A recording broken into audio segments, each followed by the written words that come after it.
Muy buenos días con todos. Damos inicio a este webinar. Primero, agradecerles su presencia.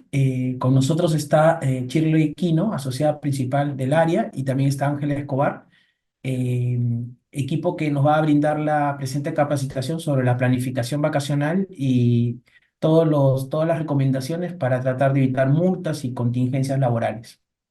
Antes de empezar a la capacitación, quería darles algunos temas importantes, ¿no? El primero es que si desean hacer alguna pregunta, con toda libertad, háganlo a través del módulo de preguntas y respuestas. Todas las preguntas o la gran mayoría de preguntas las trataremos de responder al final de la exposición. En caso no se respondan todas las preguntas, pueden enviar al correo eventos@prcp.com.p para poder responderlas, para poder responder cualquier pregunta que haya quedado en el tintero, ¿no? Y luego, al finalizar el webinar, lo voy a repetir esto al final también, el PPT y el video va a estar en nuestro blog, ¿no? También además a los asistentes se les enviará el PPT y el video. Antes de darle pase a la primera panelista, nuevamente agradecerles la presencia. Este tipo de webinar lo hacemos para capacitar a nuestros clientes y amigos y poder ir mejorando todos juntos, ¿no? A continuación, Ángela Escobar brindará la primera parte de la exposición y luego Shirley Quino, Ángela Escobar sobre las normas y recomendaciones de temas de vacaciones. Shirley Quino nos va a ayudar con el tema de los pronunciamientos del Tribunal de Fiscalización Laboral y algunas otras recomendaciones finales. Muchas gracias. Hola a todos, ¿cómo están? Shirley, ¿podrías por favor proyectar la diapositiva? Ya, genial. Gracias a todos por conectarse a este webinar. Como ya ha mencionado Brian, el día de hoy vamos a conversar sobre el descanso vacacional y los principales pronunciamientos de SUNAFIL. De hecho, el descanso vacacional es una de las materias que han sido más fiscalizadas en el ámbito laboral. Actualmente ocupa el segundo lugar en el top 5 de los temas que se inspeccionaron en el 2023. De hecho, SUNAFIL actualmente se viene fortaleciendo, el número de inspectores va en aumento, actualmente utilizan tecnologías de la información a través de inteligencia artificial para poder seleccionar a determinadas empresas, realizan una muestra y toman distintos criterios, ¿no? Como la función del giro del negocio, la facturación, el número de trabajadores, entre otros, ¿no? En función de esta muestra de empresas, notifican cartas inductivas y dependiendo del tipo de respuesta o si no responden las cartas inductivas, se pueden llevar a cabo fiscalizaciones. Entonces, existe una mayor tendencia a la fiscalización a los empleadores en materia principalmente de vacaciones, ¿no? Entonces, la idea de este webinar es brindarles la información necesaria para que puedan planificar y gestionar el descanso vacacional sin incurrir en la medida de lo posible en contingencias laborales. En ese sentido, vamos a empezar con los primeros temas preliminares que tienen que ver con el número de días de vacaciones, ¿no? La ley precisa que los trabajadores tienen 30 días calendario de descanso vacacional efectivo y remunerado, ¿no? Es efectivo porque se sobreentiende que durante este periodo el trabajador no debería ir a las instalaciones en caso realice trabajo presencial y por tanto no debería figurar su asistencia en el registro de asistencia y tampoco pues debería conectarse a través de alguna modalidad de tecnología de la información si es que realiza teletrabajo. Como regla general, el sistema actual prevé que se tratan de 30 días calendarios, ¿no? O naturales. Y por tanto, esto comprende tanto los días de descanso semanal, los feriados, los días no laborables y otros supuestos de suspensión que podrían devenirse durante la relación laboral. La norma precisa que esto podría mejorarse por decisión unilateral del empleador.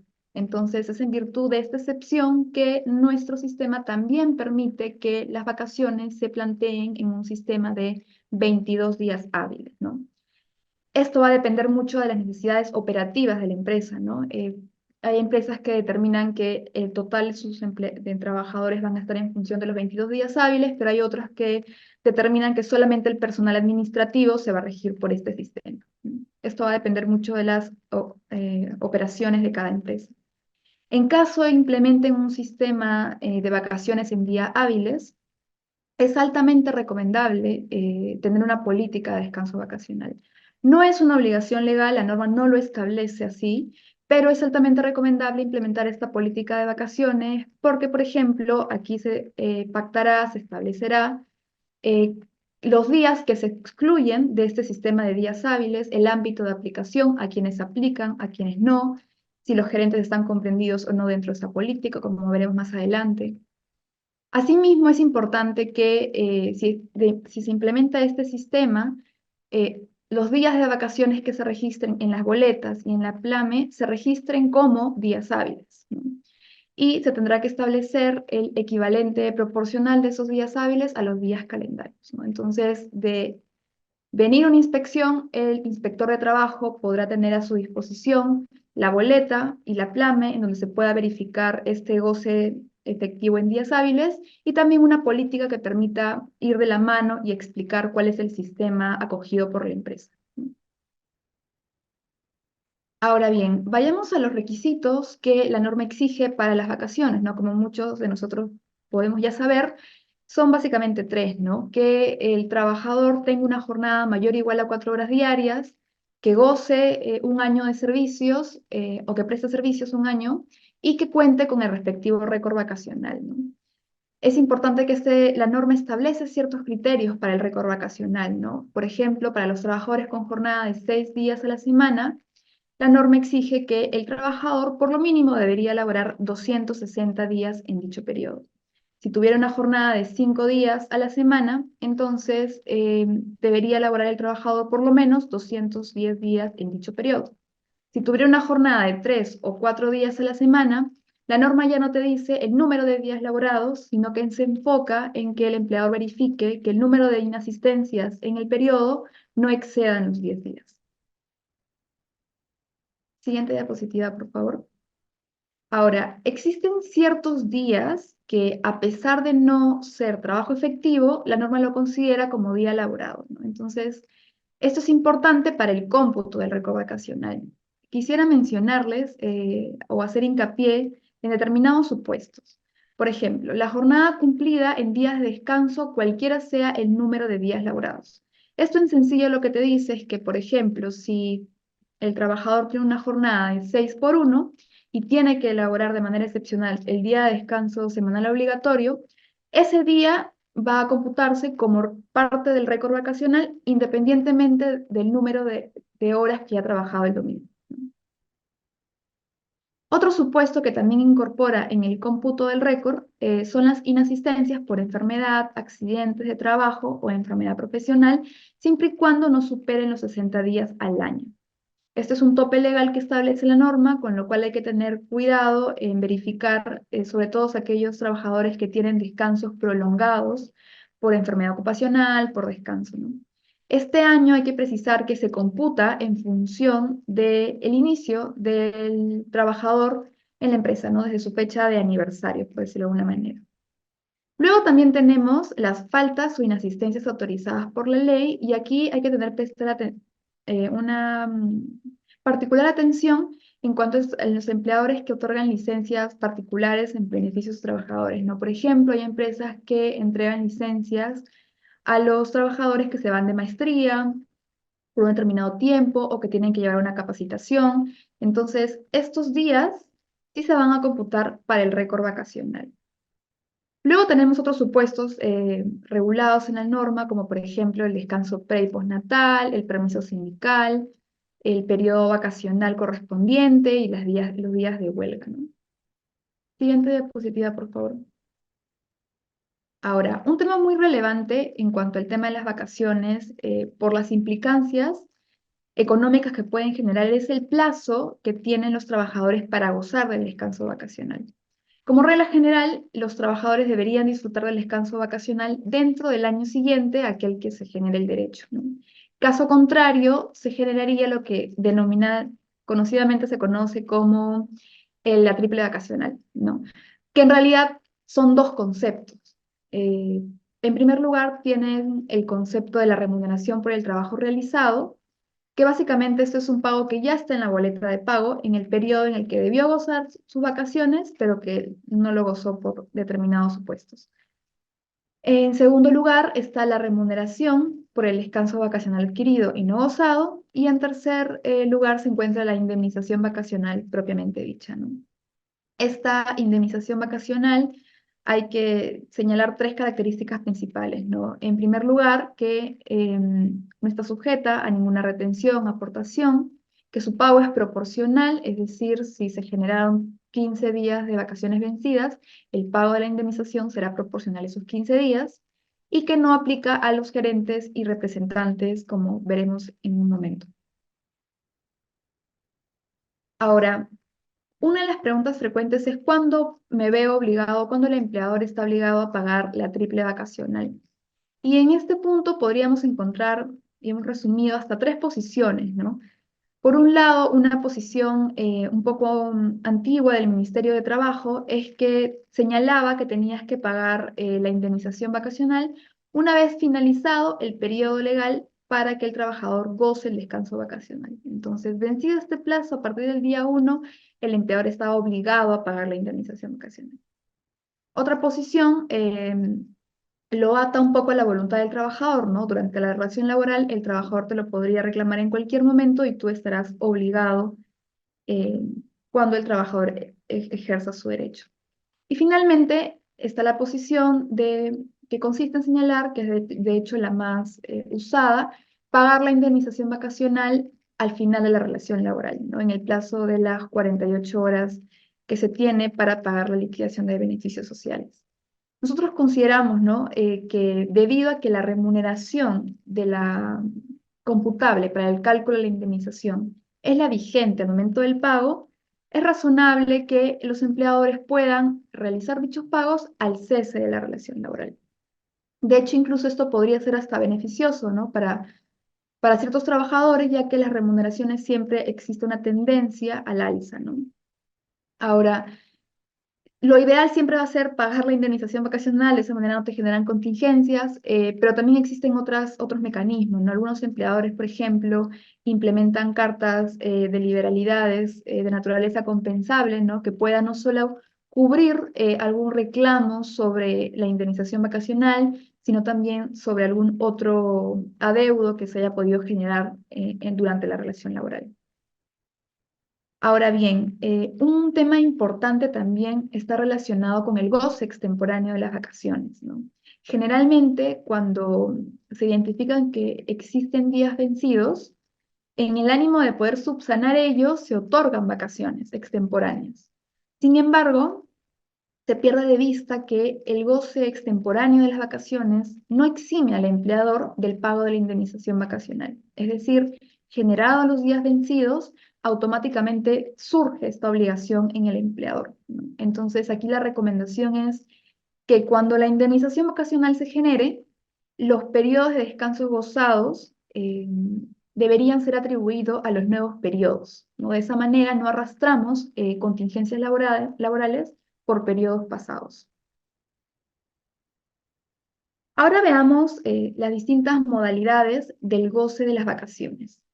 Como regla general, eh, existe una prevalencia para que se goce los días de vacaciones de forma ininterrumpida, es decir, los 30 días de calendarios o 22 días hábiles en el sistema que las empresas elijan.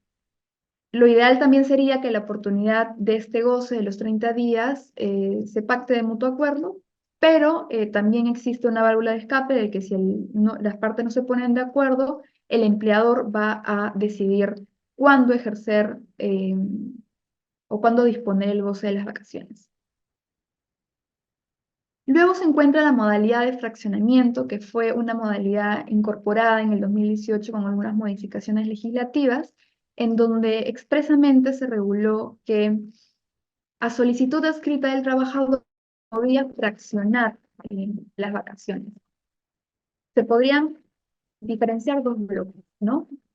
Un primer bloque que está compuesto por 15 días calendarios que podrían gozarse de forma íntegra los 15 días calendarios o en todo caso como mínimo entre 7 y 8 días ininterrumpidos.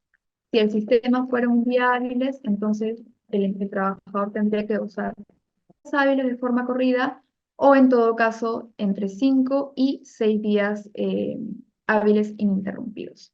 Respecto al segundo bloque de vacaciones, los 15 días calendarios, estos pueden gozarse por periodos inclusive inferiores a 7 días calendarios. Lo que sí no se permitiría es, por ejemplo, gozar medio día de vacación en la mañana o en la tarde, ¿no?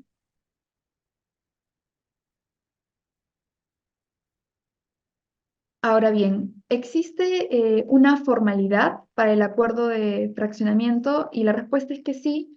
La norma establece que debe haber un acuerdo entre las partes. Ya luego Shirley nos comentará si también es posible implementar o usar plataformas digitales para poder materializar estos acuerdos. Cuando se suscriban los acuerdos es importante dejar sentado la estructura del fraccionamiento, el orden aplicable, la fecha de inicio y término, y evidentemente debe ser previo al goce del fraccionamiento. Solamente acá una pequeña precisión, y es que en cuanto a la oportunidad, ¿qué pasa, por ejemplo, si el trabajador y el empleador no se ponen de acuerdo en cuanto a las reglas del fraccionamiento? En dicho caso, es importante recordar que desde una posición conservadora, el empleador lo único que podría determinar son los meses en los cuales el trabajador va a gozar, pero no podría unilateralmente decidir o determinar las reglas de fraccionamiento específicas para el trabajador.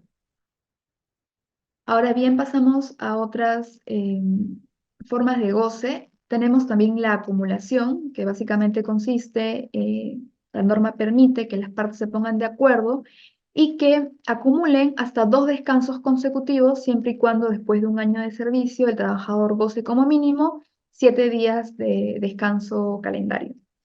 Esto puede resultar útil a determinados periodos, ¿no? En donde existe o la empresa pueda determinar que durante 2 periodos consecutivos existirá una alta demanda y requiere que sí o sí los trabajadores estén ahí, ¿no? Porque hay que tener en cuenta que luego al tercer periodo los trabajadores tendrían que gozar hasta 53 días calendarios de vacaciones, ¿no? Entonces, es una alternativa que debe verse también a largo plazo para ver si resulta conveniente. Un tema importante también que se introdujo en estas modificaciones en el 2018, una diapositiva anterior, Chile. Ujú. Gracias. Tiene que ver con el adelanto de vacaciones y la norma permite el adelanto de las vacaciones del periodo vacacional que se genera a futuro, ¿no?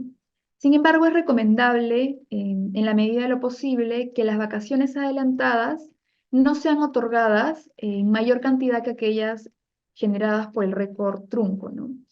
Esto sí porque si el trabajador se le otorgan más vacaciones adelantadas de las generadas en el récord trunco, la ley establece que si el trabajador cesa, luego no estará obligado a compensar el exceso de vacaciones adelantadas que no puedan ser compensadas con el récord trunco, ¿no? Por ejemplo, si el trabajador nos pide permiso para poder asistir a, no sé, alguna boda, algún evento familiar, y requiere 15 días de vacaciones de manera excepcional, pero solamente a la fecha de solicitud ha generado 5, esos 10 días extras, al momento del cese, si es que no ha generado el récord vacacional trunco necesario, no podrán, digamos, ser compensadas de manera unilateral por el empleador.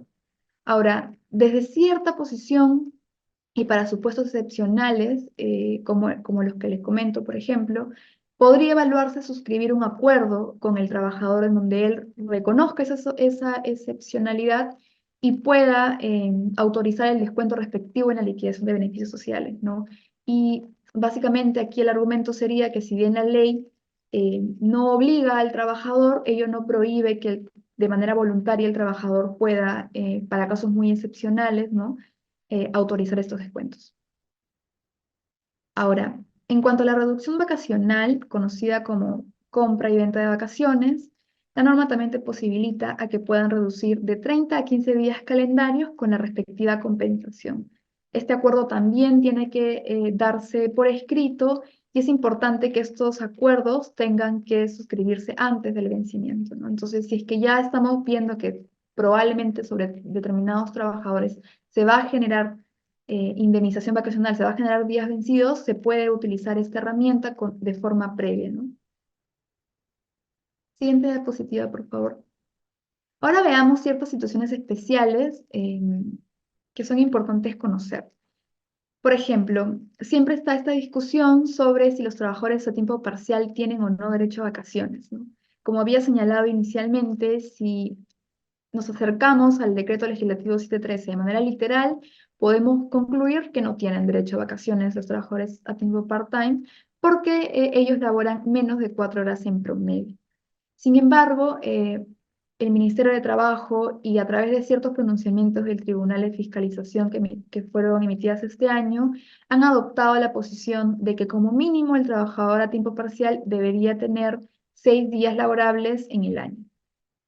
Y esto en función de la aplicación de un convenio internacional.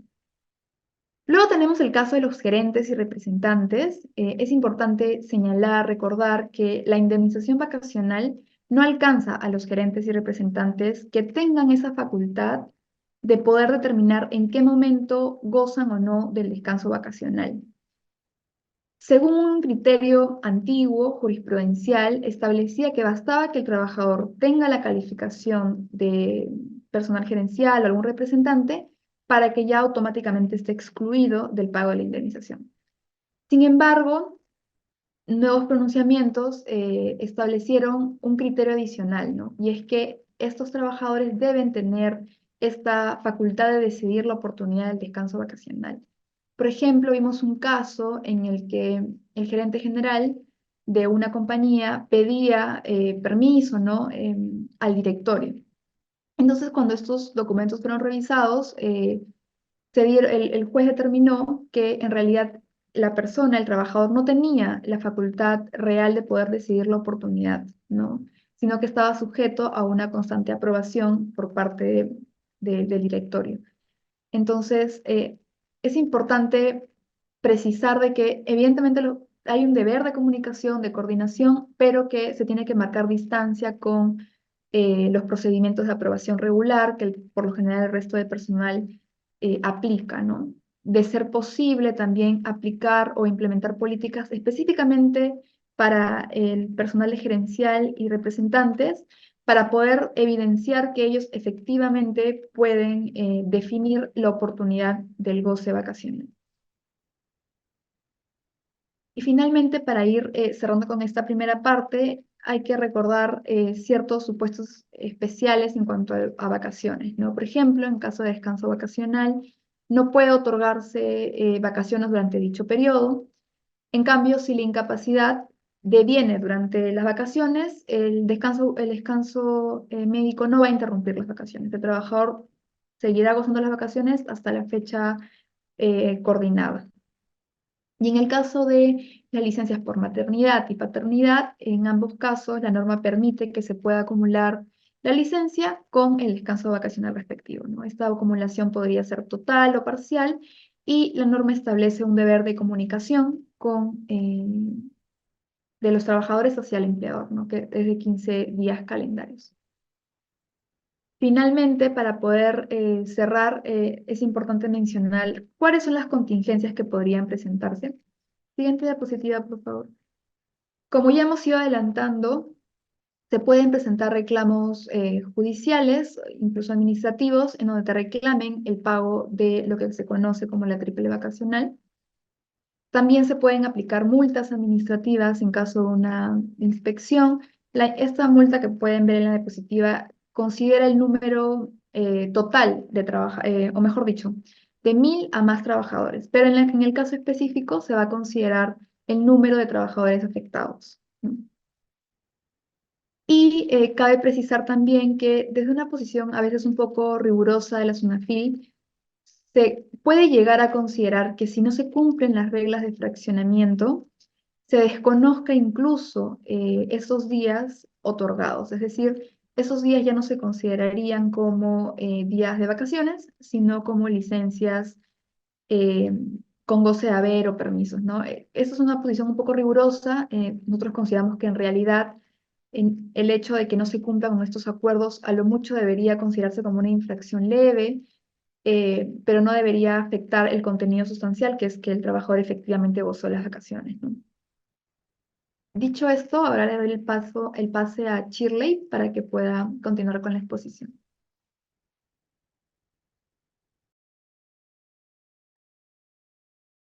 Hola, buenos días. Gracias, Ángela, por la información valiosa que nos has brindado. Yo ahorita voy a conversar sobre los pronunciamientos del Tribunal de Fiscalización Laboral y otros pronunciamientos que ha emitido la SUNAFIL en los últimos meses, que son relevantes también para la gestión de vacaciones, ¿no? Comenzamos conversando sobre un precedente vinculante muy reciente de la Sala Plena del Tribunal de Fiscalización Laboral, donde se pronuncian sobre un tema, digamos, vigente, ¿no? Que es el uso de las herramientas digitales para el goce, para llegar a acuerdos sobre el goce vacacional, ¿no? Existía esta duda, ha surgido mucho esta duda con las empresas, ¿no? Los acuerdos de fraccionamiento, adelanto, reducción de vacaciones, solamente tienen que realizarse por escrito y con firma manuscrita, ¿no? ¿Qué pasa con las empresas que de repente tienen a trabajadores realizando teletrabajo, ¿no? O tienen trabajadores en distintas sedes o incluso en provincia, ¿no? En esos casos puede ser muy difícil, complicado poder tener estos acuerdos suscritos con una firma, digamos, hológrafa o manuscrita, ¿no? Y en el tiempo, las empresas han venido implementando distintos mecanismos virtuales para poder gestionar las vacaciones, ¿no?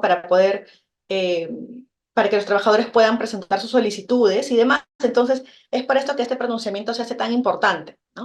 En este caso en concreto, se analizó el uso de una herramienta digital para verificar si existió o no existió un acuerdo válido de fraccionamiento de vacaciones, ¿no? Eventualmente, en instancias inferiores, esto se había cuestionado y lo que dice el Tribunal de Fiscalización Laboral es que el uso de las herramientas digitales que había implementado esta empresa en particular, sí, digamos, era correcto, ¿no? La herramienta permitía que se verifique que existía un acuerdo. ¿Y cómo funcionaba esta herramienta o cómo era el procedimiento en sí? Para el caso en concreto, el Tribunal de Fiscalización Laboral evaluó cómo era el flujo que la empresa había implementado para que se pueda solicitar el fraccionamiento. Y esto empezaba con la solicitud del trabajador, ¿no? Que este es uno de los primeros requisitos. De hecho, cuando la norma que modifica el decreto legislativo 713, allá por fines del 2018-2019, y establece esta nueva modalidad de fraccionamiento, ¿no? Lo que buscaba la norma era precisamente otorgar mayores facilidades al trabajador para que él pueda fraccionar, ¿no? Sus vacaciones, pero que esta solicitud nazca del trabajador, ¿no? Eso es lo que la norma busca, de ahí que incluso en este caso en concreto, algo que se cuestiona es si este fraccionamiento se podía deducir que era solicitud del trabajador porque él lo había requerido o no. Entonces, como un primer punto, digamos, se concluye que la solicitud sí era realizada por el trabajador a través de esta plataforma, ¿no? Y luego que esta solicitud se realizaba, llegaba, digamos, al jefe inmediato, quien podía aprobar la solicitud, rechazar la solicitud o incluso no responder la solicitud. Y en este caso en concreto, ¿no? Se consideraba que si no había respuesta, la solicitud era aceptada, ¿no? Eh, bueno, digamos, hay empresas que suelen implementar, digamos, procedimientos distintos, ¿no? Que si no hay respuesta se considera rechazada, ¿no? En este caso en concreto no era así. Y entonces se concluyó que sí se configuraba el acuerdo, ¿no? Que la ley, requerido por la ley, tanto en el supuesto de que se aprobara o si no había respuesta, ¿no? Entonces, y esto, digamos, determinó, ¿no? Que no había incumplimiento respecto de la existencia de acuerdos o las normas de fraccionamiento, ¿no? Entonces, a partir de este pronunciamiento, ¿no? Lo que se hace es validar de algún modo el uso de estas plataformas digitales para la suscripción de estos tipos de estos acuerdos, ¿no? Sea fraccionamiento, podría ser también uno de adelanto de vacaciones, podría ser también uno de reducción o compra-venta, ¿no? Entonces, eh, es muy usual hoy en día que las empresas recurran a mecanismos virtuales, ¿no? Para poder aceptar, aprobar o que los trabajadores soliciten sus vacaciones, ¿no? Entonces, aquí, digamos, nosotros lo que vamos a ver a continuación son algunas recomendaciones nuestras, ¿no? Para que ustedes puedan verificar si el procedimiento a través de esta plataforma digital podría ser considerado idóneo o no de cara a una fiscalización, ¿no? Entonces, lo primero que tendríamos que analizar en los sistemas que las empresas tengan implementados o que quieran implementar es si esta plataforma o este mecanismo evidencia que es el trabajador quien realiza la solicitud, sea de fraccionamiento, adelanto o reducción, ¿no? Y si esta plataforma permite identificar, ¿no?, tanto las fechas de inicio como las fechas de fin de las vacaciones solicitadas, ¿no?, respecto de las cuales luego la empresa tendría que establecer o definir si las va a aprobar o las va a rechazar, ¿no? E incluso sería conveniente que también quede claramente establecido para todos los trabajadores qué pasa ante la ausencia de la respuesta de la empresa, ¿no?, respecto, una vez transcurrido un plazo específico, ¿no? Creemos nosotros que lo más práctico es que si no hay aceptación, ¿no?, se entiendan rechazadas, ¿no? Y en ese caso el trabajador tendría que volver a presentar otra solicitud, ¿no?, para, digamos, identificar o que se pueda llegar a un acuerdo respecto de la fecha o periodo de vacaciones, ¿no? Otro dato muy importante es que la plataforma, el sistema, sea inalterable, es decir, que se pueda acreditar que no puede ser alterado, la información que se consigna no se puede alterar, sea por el trabajador una vez que ésta se registra, ni por la empresa, ¿no? De esta forma se mantiene, digamos, la integridad no solamente de la solicitud, sino del acuerdo mismo una vez que el tiempo transcurra, ¿no?, para poder acreditar la validez, digamos, de este acuerdo, ¿no? Otro tema también muy importante y que es importante mencionar es que en este pronunciamiento, ¿no?, se hace bastante hincapié en el hecho de que no tiene que manifestarse en un solo momento, ¿no?, el acuerdo de ambas voluntades, ¿no?, del trabajador y de la empresa, ¿no? Puede ser que en el momento en el que el trabajador hay dos momentos, el momento en el que el trabajador solicita y el momento en el que la empresa acepta, ¿no? Y en ese caso, aun cuando esto haya ocurrido en fechas distintas, se entiende que hay un acuerdo, ¿no? Y eso también lo da a entender este precedente vinculante, ¿no? Ahora, también hay otros sistemas, ¿no?, de plataformas digitales donde no se accede necesariamente con un usuario con una clave, sino se usa alguna firma no manuscrita, que puede ser digital o electrónica, ¿no? Y en este caso sí es muy importante tener en cuenta qué es lo que ya se ha mencionado por parte del Ministerio de Trabajo en los distintos informes que ha emitido en los últimos años respecto del uso, ¿no?, de la firma digital o electrónica en los documentos laborales, ¿no? Aquí simplemente una breve introducción, cuál es la diferencia entre una firma digital, electrónica o digitalizada, ¿no? La firma digital es un tipo de firma electrónica, tiene una encriptación y permite que se vincule de forma exclusiva al titular de la firma con la firma al cual emite un certificado digital. Existen plataformas informáticas que van a respaldar la firma digital y permiten poder verificar quién es el autor de esta firma digital, ¿no? Por otro lado, tenemos la firma electrónica, que es como un concepto más amplio, ¿no?, entre los cuales vamos a tener a la firma digital y otros tipos de firma electrónica, como por ejemplo el reconocimiento facial o la huella dactilar, que es, por ejemplo, lo que se suele emplear en las transacciones que se realizan en los bancos, ¿no? Eso también califica como firma electrónica de acuerdo a ley. Ahora, para que la firma electrónica, que incluye la firma digital, sea válida, de acuerdo a ley deben cumplirse ciertos requisitos, ¿no? Entre ellos tenemos que se puede identificar al firmante, ¿no?, con el documento suscrito, y que se preserve la integridad del documento, es decir, que este documento que se firme sea inalterable, ¿no? Ojo que la firma digitalizada no es lo mismo que la firma digital, ¿no? Suele existir a veces esta confusión, porque una firma digitalizada es simplemente una firma escaneada, ¿no? Y no tiene el mismo valor legal que una firma electrónica o digital. Entonces, ¿qué es lo que ha dicho el Ministerio de Trabajo? Hay 4 informes que vamos a mencionar, ¿no?, donde se han emitido distintos criterios a raíz del análisis de sistemas específicos que por los cuales en su momento distintas empresas hicieron las consultas para validar si es que estos sistemas de firma electrónica o digital eran válidos de cara a la opinión del Ministerio de Trabajo, ¿no? Entonces tenemos el informe del 2019, el número 75-2019, donde se analiza, ¿no?, si el uso de una plataforma en concreto era o no era válida, ¿no? En este caso, la plataforma, eh, además de que permitía consignar la firma electrónica, también permitía que el usuario brinde su conformidad o no conformidad. Y el Ministerio de Trabajo señaló que esta plataforma pues, era válida porque permitía verificar la autoría y la inalterabilidad de los documentos electrónicos, ¿no? Lo que además se equipara también a características de la firma manuscrita o hológrafa.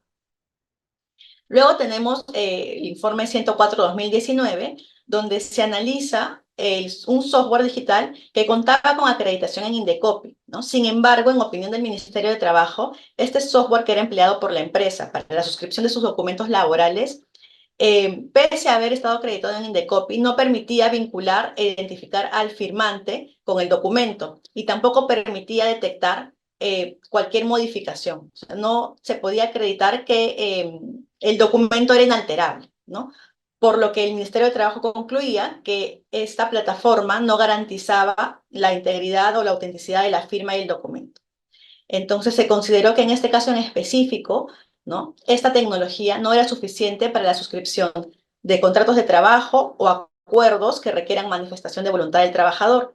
En el caso de los acuerdos de fraccionamiento, adelanto, reducción, son acuerdos que requieren la manifestación de voluntad del trabajador, por lo cual eh, ni para los contratos laborales ni para este tipo de documentos, ¿no?, en opinión del Ministerio de Trabajo, este sistema, digamos, cumpliría con los requisitos para que la firma, digamos, sea válida o tenga el peso legal respectivo, ¿no?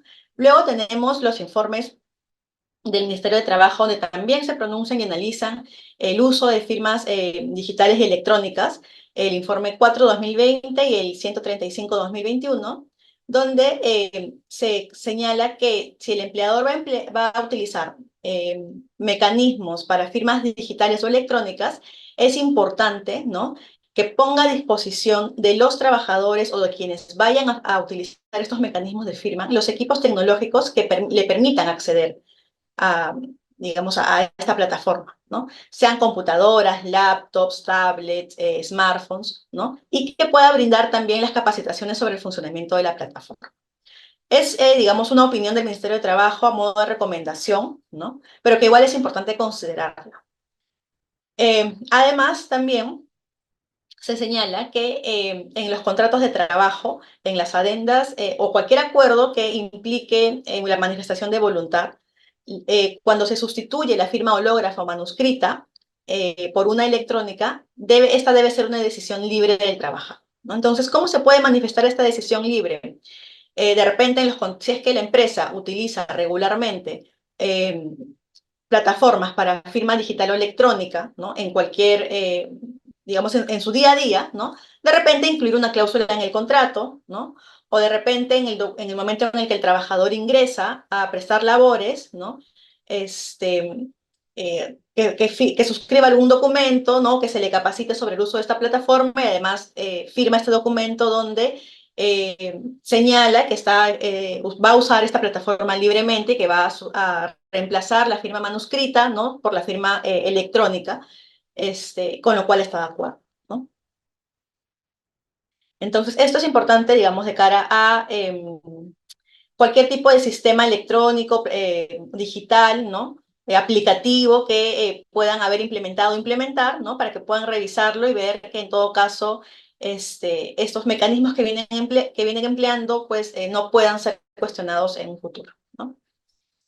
Ahora bien, también el Tribunal de Fiscalización Laboral ha emitido pronunciamientos, ¿no?, sobre vacaciones a fines del año pasado, que si bien no son vinculantes, sí son importantes por el impacto que esto puede tener de cara a una fiscalización, ¿no?, y el costo económico que esto podría implicar para la empresa, ¿no?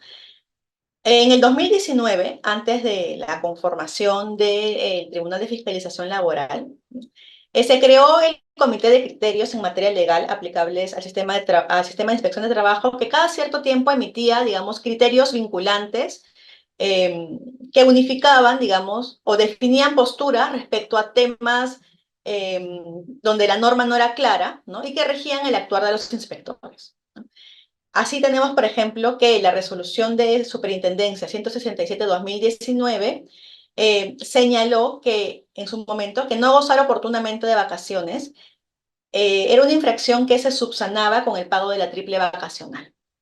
¿Esto qué implica? Efectos prácticos, que si a la empresa está siendo fiscalizada sobre vacaciones, ¿no? Y durante las actuaciones inspectivas se determina que, o el inspector considera que hay pagos de vacaciones pendientes, ¿no? Que el trabajador no ha gozado de forma oportuna sus vacaciones y por ende ha generado indemnización vacacional, el inspector va a brindar un plazo a través de una medida de requerimiento para que subsane esta infracción.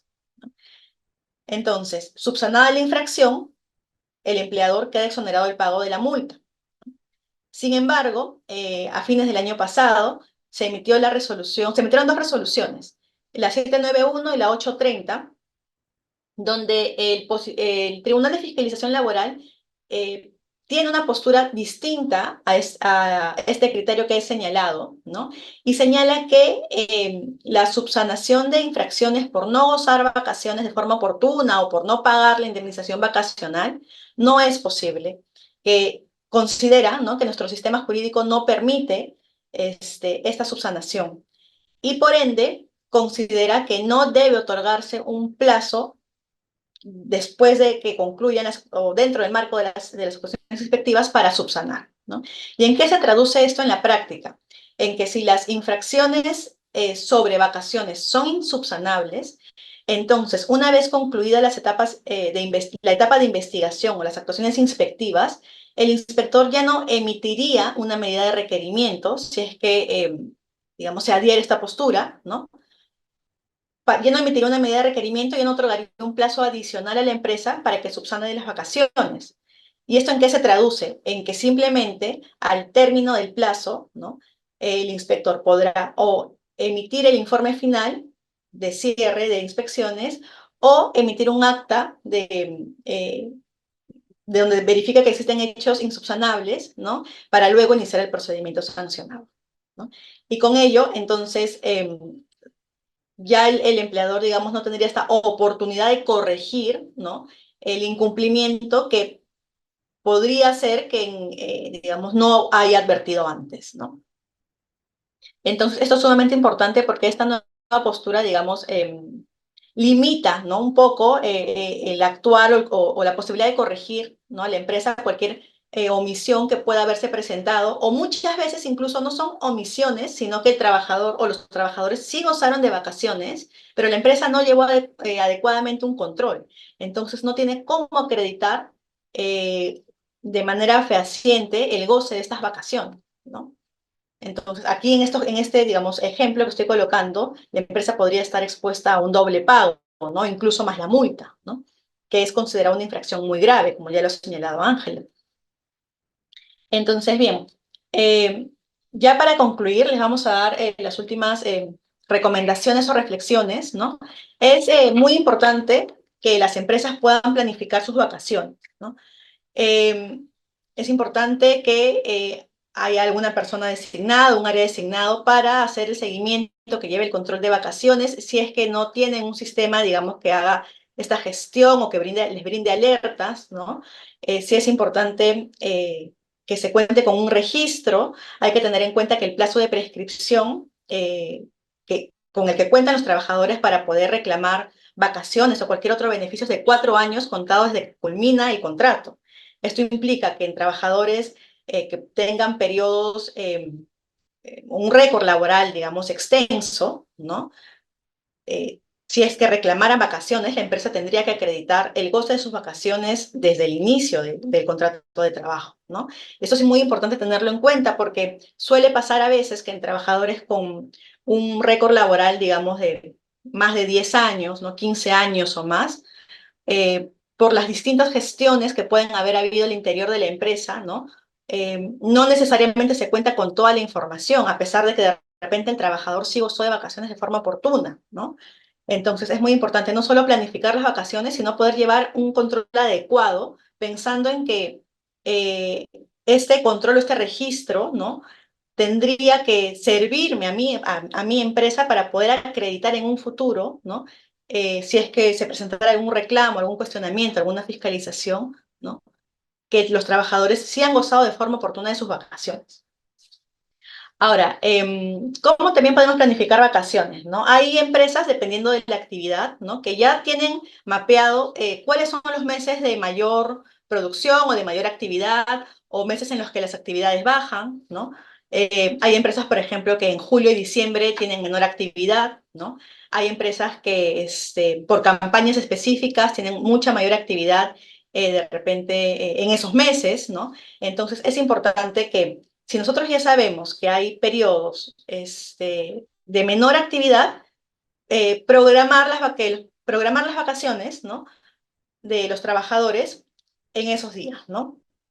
De repente se puede establecer turnos, ¿no? Por áreas, dependiendo, hay áreas que de repente tengan mayor o menor mayor o menor actividad en determinados meses, pero así ir programando de tal manera que esto no afecta, ¿no? El día a día de la empresa. Es importante también, ¿no? Ya lo ha dicho Ángela, no porque sea obligatorio, sino porque sirve para la empresa para que pueda gestionarse adecuadamente y también de cara a tener elementos probatorios ante cualquier cuestionamiento, sea de un juez, sea de un trabajador, o en caso de una fiscalización. Es importante que se pueda implementar, ¿no? Una política de vacaciones o un procedimiento de vacaciones, ¿no? Donde se definan claramente cómo se va a gozar las vacaciones, es decir, digamos, si es que está permitido o no está permitida la acumulación, si es que en la empresa existe la posibilidad o no de reducir vacaciones, ¿no?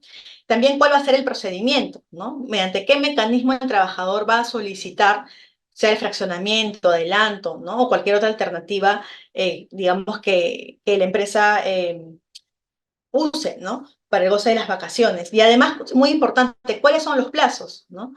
Porque también muchas veces no queda claro para los trabajadores, ¿no?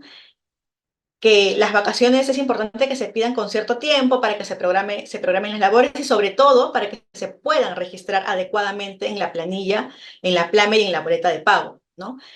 Recordemos que si nosotros estuviéramos en una fiscalización sobre vacaciones, o incluso si tuviéramos que acreditar ante un juez si un trabajador gozó o no gozó de vacaciones, todos los elementos de gestión laboral que tengamos para acreditar este goce efectivo va a servir, y entre ellos no vamos a tener solamente los acuerdos que se puedan haber suscrito, porque a falta de acuerdos, las boletas de pago y los días declarados como vacaciones en las boletas de pago van a jugar, digamos, un rol importante a nivel probatorio, ¿no? También el registro de asistencia.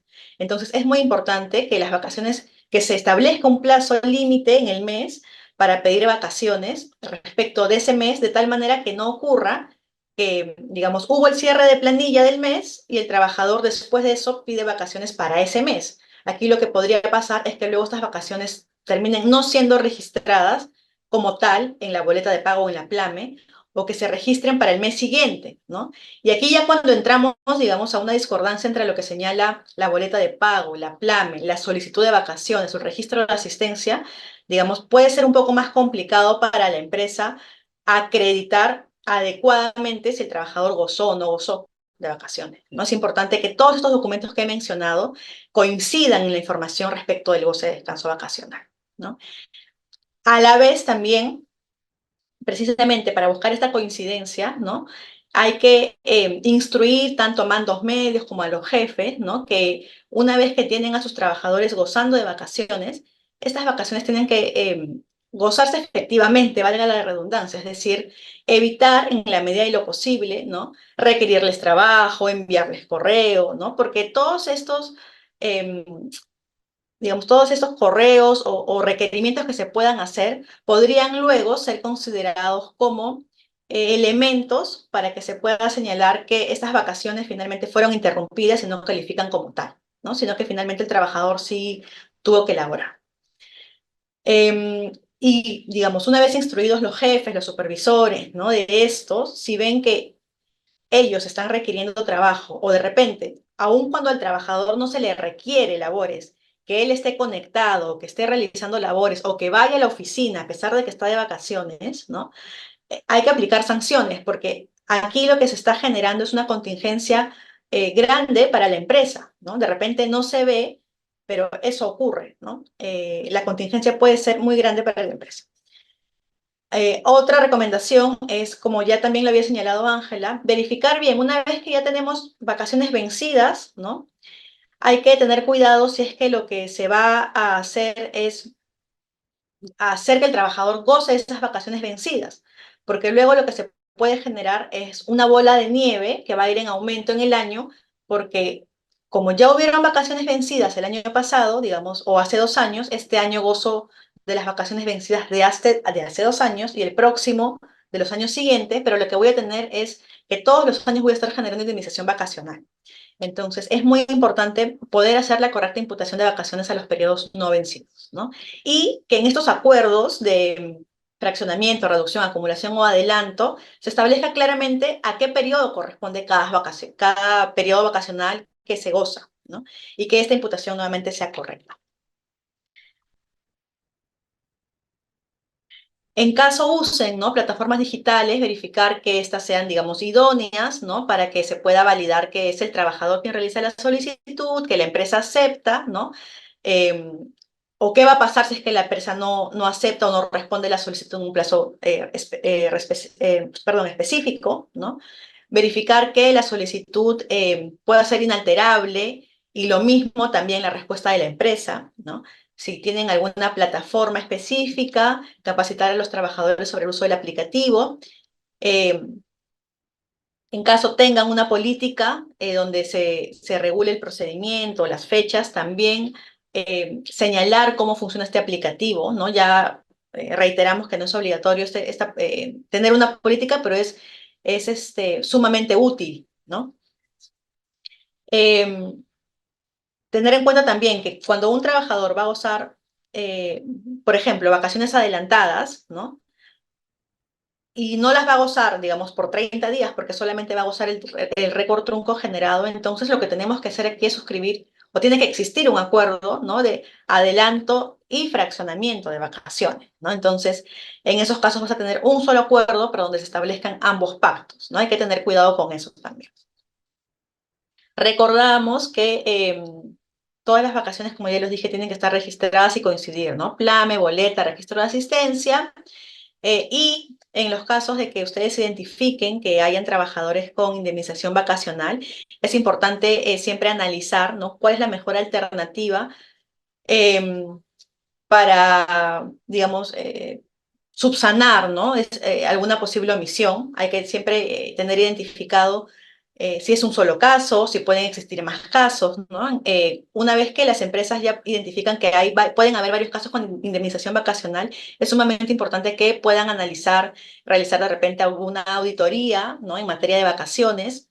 Esto se hace, ¿no? Sobre todo en empresas que tienen trabajadores con bastante antigüedad, ¿no? Se recopila información de boletas de pago, ¿no? De lo que se ha puesto en Plame, registro de asistencia, para poder identificar realmente de cuántos trabajadores podríamos estar hablando, cuál es la contingencia real, cuáles sería, digamos, establecer un plan, ¿no? Para ver cuáles serían las alternativas con las que cuenta la empresa para de repente ir subsanando o reducir contingencias, ¿no?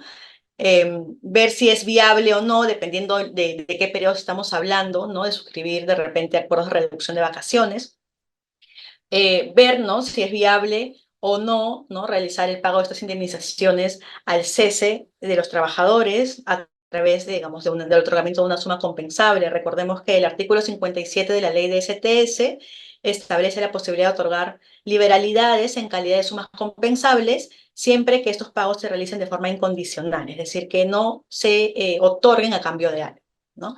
Para lo cual es necesario, digamos, que exista algún documento que haga referencia tanto a la norma y que señale que tiene la naturaleza compensable. Entonces, esto también podría ser una alternativa, ¿no? Pero sí es muy importante que los empleadores puedan saber, ¿no? Cuál es la situación real de sus, digamos, del récord vacacional de su personal, ¿no? Para que pueda, digamos, tomar acción, ¿no? De ser el caso, provisionarlo contablemente, ¿no? Y poder así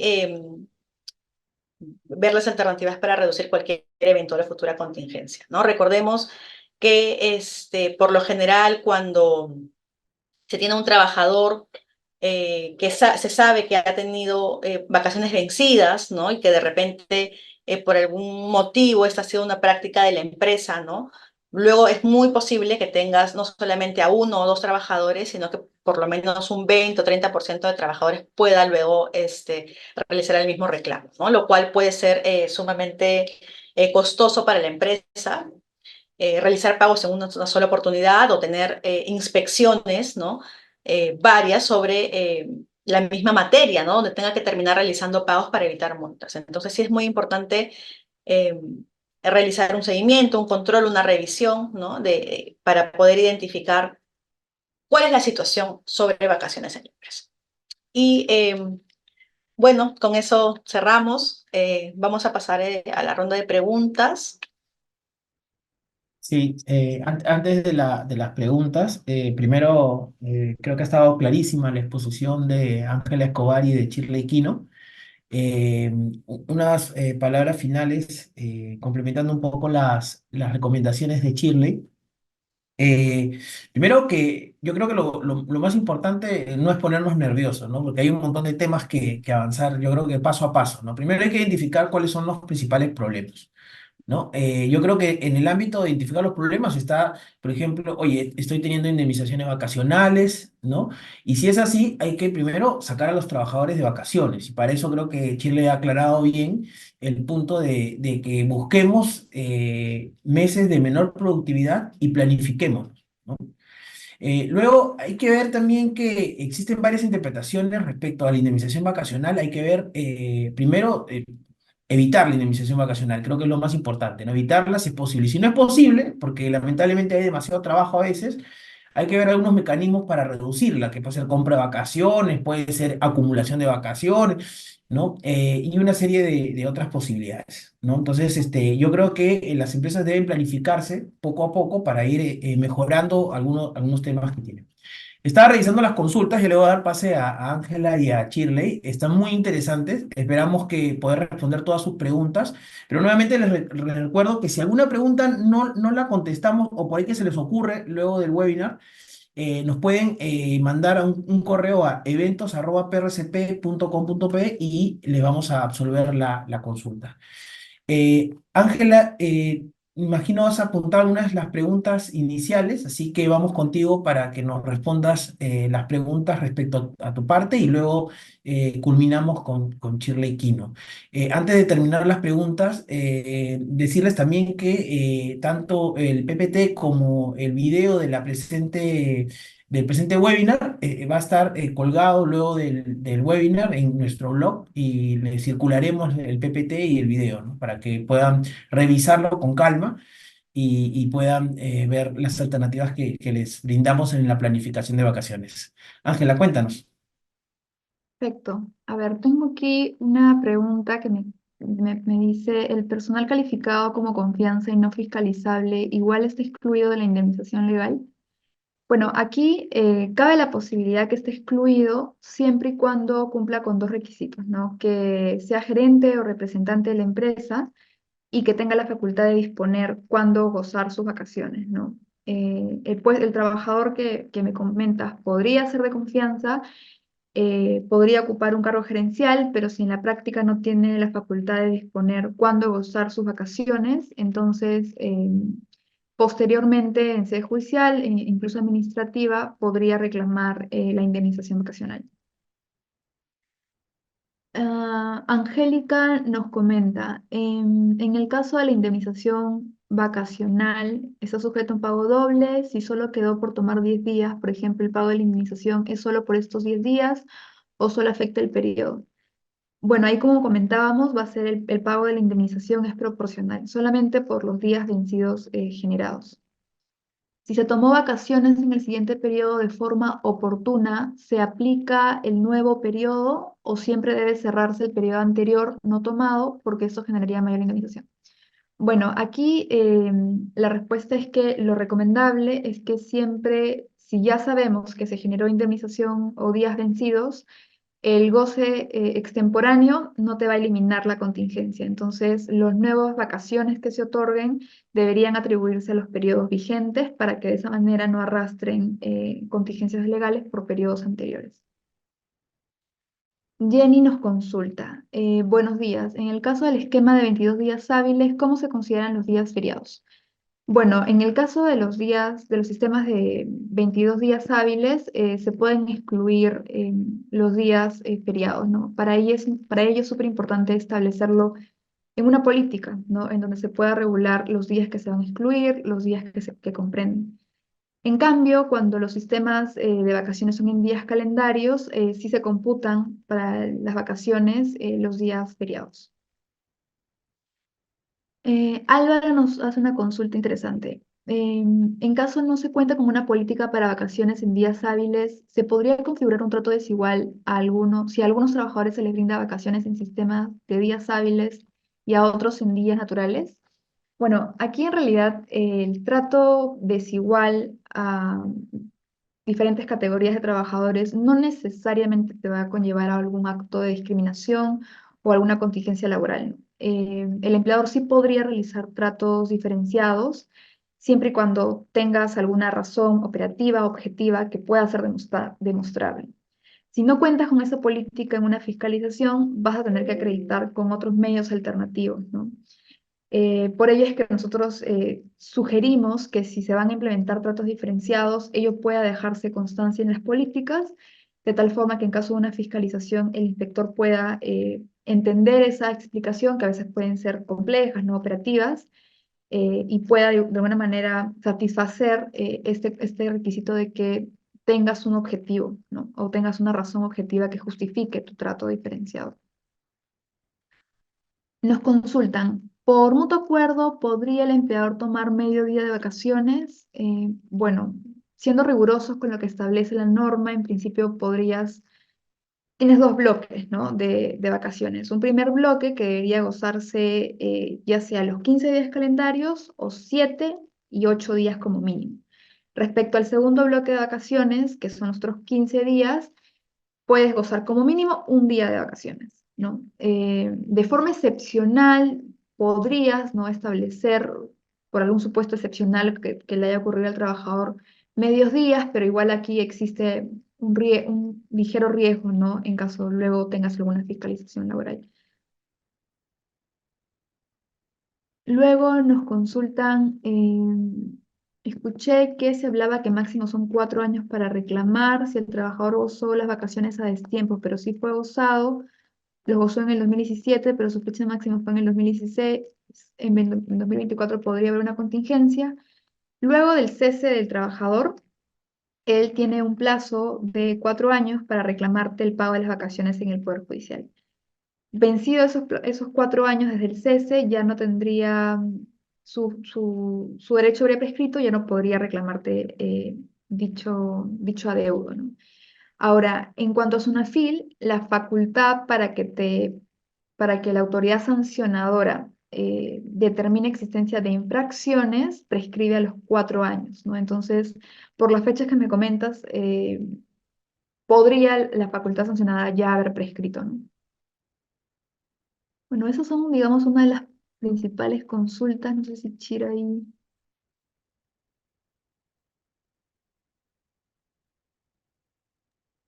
Sí, Kirley, ahí hay varias Sí. Ujú. preguntas que puedes contestar. Y creo que Ángela, al último han salido algunas preguntas de tu parte. Brunella ahí Ujú. pregunta. Sí, consultaban una vez firmado el acuerdo de fraccionamiento, pero en la práctica no se llega a cumplir con dicha programación. ¿Se tiene que volver a firmar dicho documento? Bueno, es muy interesante porque puede pasar que las vacaciones se acuerdan y surgen temas en el trabajo, ¿no? Surgen temas urgentes por los cuales el trabajador tiene que cancelar y reprogramar, Y en ese caso, claro, tendría que dejarse sin efecto ese acuerdo, ¿no? Podría ser que suscribas una adenda o podría ser que suscribas un nuevo acuerdo señalando que se está dejando sin efecto el acuerdo anterior, ¿no? Pero sí es importante que para la reprogramación, ¿no? Exista algún documento donde se deje en claro, ¿no? Que esas vacaciones que se programaron anteriormente no fueron gozadas y que se están gozando, digamos, de forma reprogramada, ¿no? Preguntan también, ¿la firma en PDF, que son fotos de la firma, es válido? Estas son lo que se conoce como firma digitalizada, ¿no? En opinión del Ministerio de Trabajo, no tiene el valor legal de una firma electrónica o una firma digital, ¿no?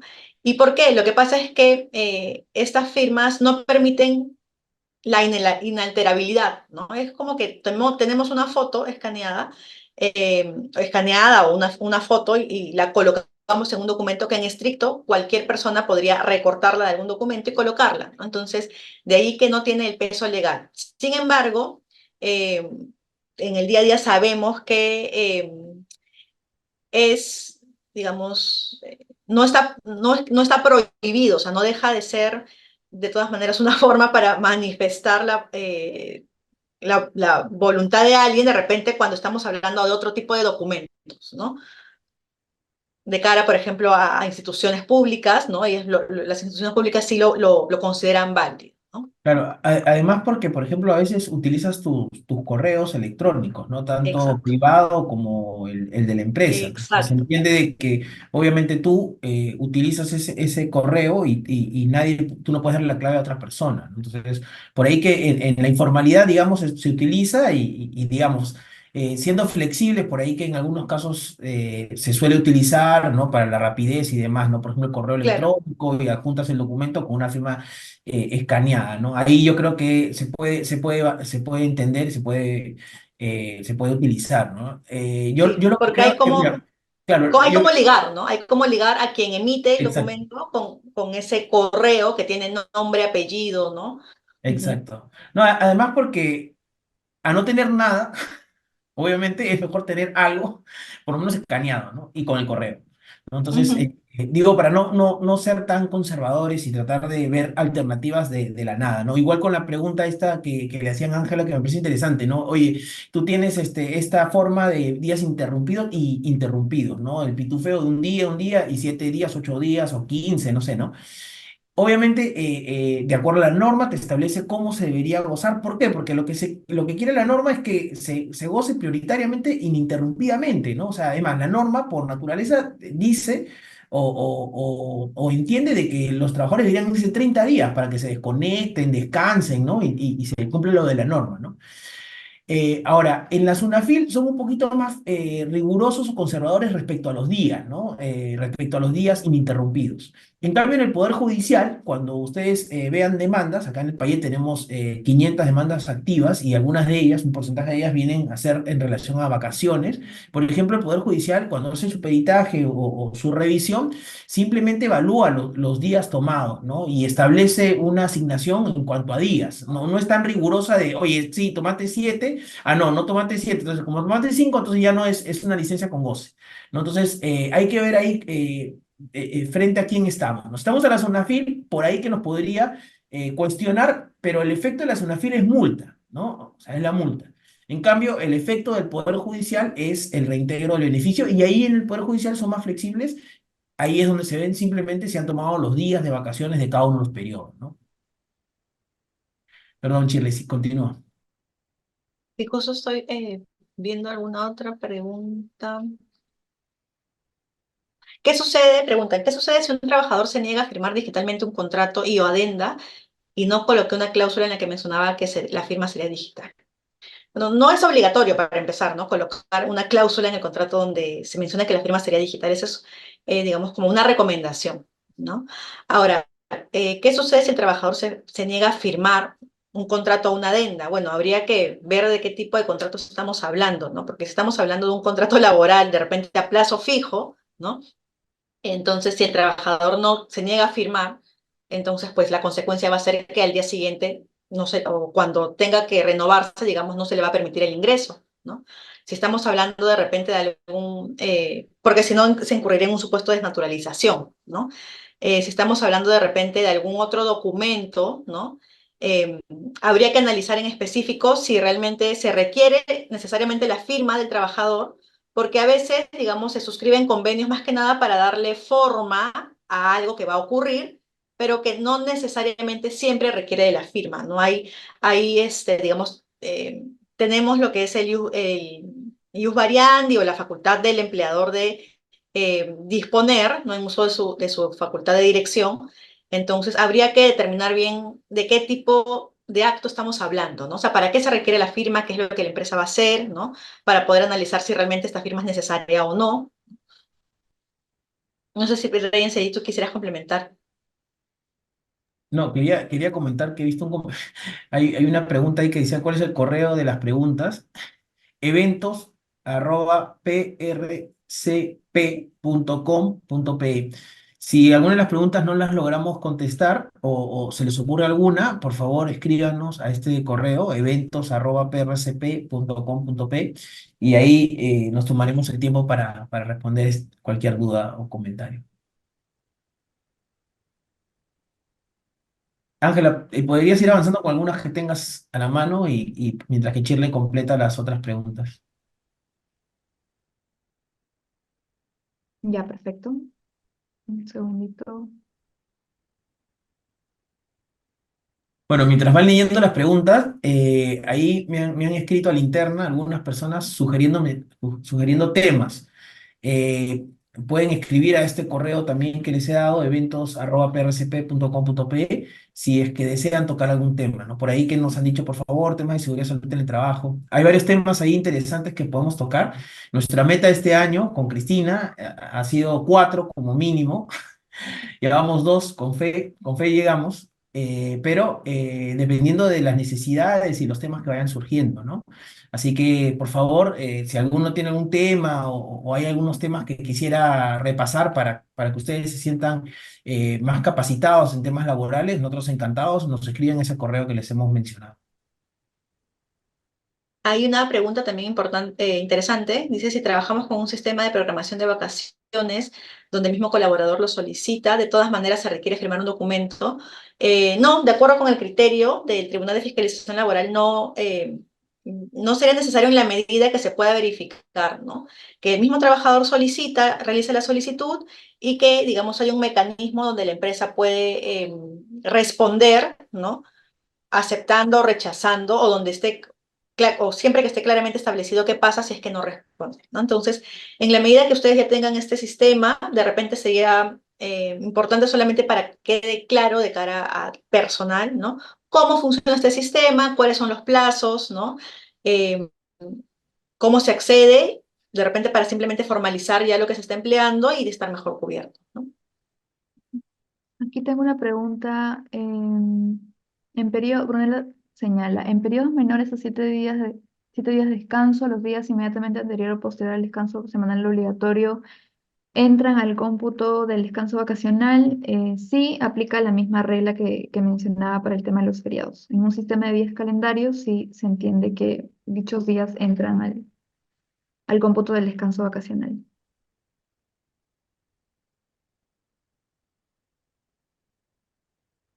Mm. Ahí, mientras van leyendo las preguntas, he visto un par de preguntas sobre el tema de la prescripción. ¿Ya? Primero, la SUNAFIL, recuerden que tiene 4 años para revisar los temas. O sea, es decir, por ejemplo, hoy día vienen, julio 2024, 4 años para atrás, ¿no?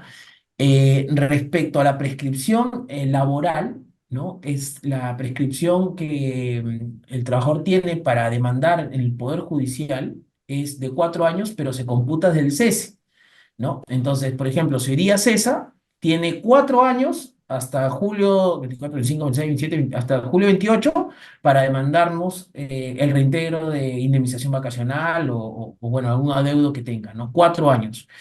Ahora, si el trabajador sigue activo, o sea, sigue laborando al día de hoy, ¿no? Y ha entrado hace 10 años, a 2014, por ejemplo, obviamente él puede reclamar todo, ¿no? Y va a computarse la prescripción a partir del cese. Y si sigue laborando, va a seguir acumulando tiempos y las posibilidades de demanda, ¿no? Ahora, hay un tema ahí que he visto en una de las preguntas, era, oye, pero ¿qué pasa que yo tengo la obligación de guardar documentos hasta 5 años? Eso no es un plazo de prescripción, lo que eso te ayuda es para la reversión de la prueba, ¿no? O sea, tú como empleador dices, oye, no sé, por ejemplo, Brian Ábalos, ¿no? Trabajó 2014 hasta julio de 2024, 10 años, ¿no? No salió ningún día de vacaciones, ¿no? Y yo sí tengo la obligación formal, yo como empleador, de demostrar que por lo menos los 5 últimos años le he pagado las vacaciones, pero yo podría alegar que a partir no sé, 2019, antes del 2019 ya no tengo documentos, ¿no? Entonces es más una defensa probatoria, una reversión probatoria, pero ojo que si yo como empleador no la tengo, la podría sí tener el trabajador. ¿No? Entonces, esa defensa va más allá en los documentos que el empleador no tiene y si el trabajador no los tiene tampoco, bueno, quizás no va a poder acreditar la pretensión que está reclamando, ¿no? Pero si los tiene, ojo que sí sería un problema. Entonces, por eso, esa defensa de los 5 años de documentos para guardar documentos es buena, en tanto revierte la carga probatoria en la medida que el trabajador no tenga esos documentos o no pruebe, ¿no? Si lo prueba, ahí estamos fritos, ¿no? Entonces, Mm. ya para ir terminando, quizás un par de preguntas más. A ver, Maribel nos comenta si se puede aplicar el convenio de acumulación antes de llegar a la fecha de ser indemnizadas. Entiendo que te refieres a que sean suscritas antes de que se consideren como días vencidos y bueno, en ese caso sí, se puede pactar, suscribir el convenio de acumulación, pero tener en cuenta que luego del primer año de servicio sí o sí tiene que gozar 7 días naturales de vacaciones, ¿no? Sí, Chile, hay una pregunta. Aquí Sí, tengo una, sí, que dice, ¿qué se recomienda cuando el trabajador ya cuenta con indemnización vacacional antes de la decisión del TFL? Ese tipo de criterios retroactivo. Mm, a ver, esto es interesante porque, claro, ya tienes trabajadores que han generado indemnización vacacional.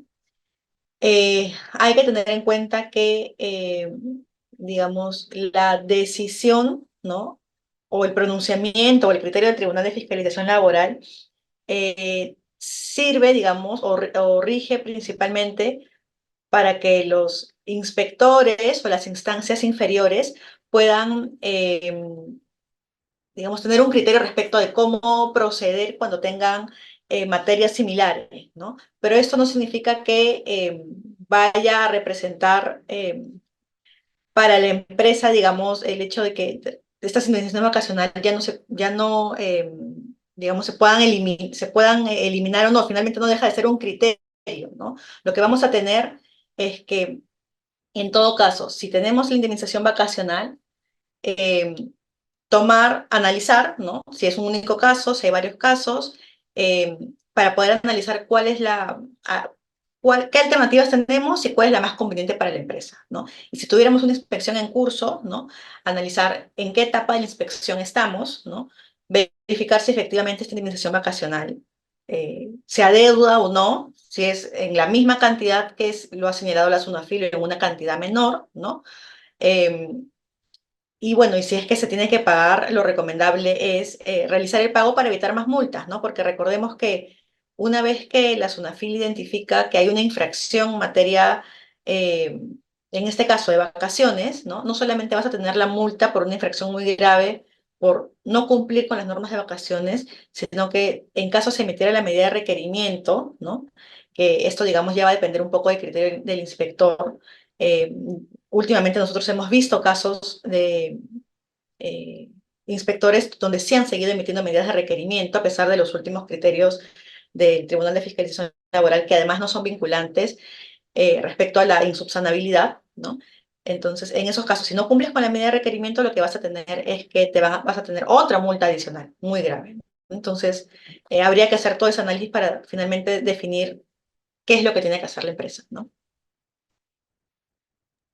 Yo creo que ya hemos respondido gran parte de las preguntas. Igual recordarles que si tienen alguna o alguna no ha quedado respondida, digamos, pueden mandar a eventos@prcp.com.pe. También, además, recordarles que luego de finalizar el webinar, vamos a colgar en el blog el PPT y también el video y el audio del presente webinar, ¿no?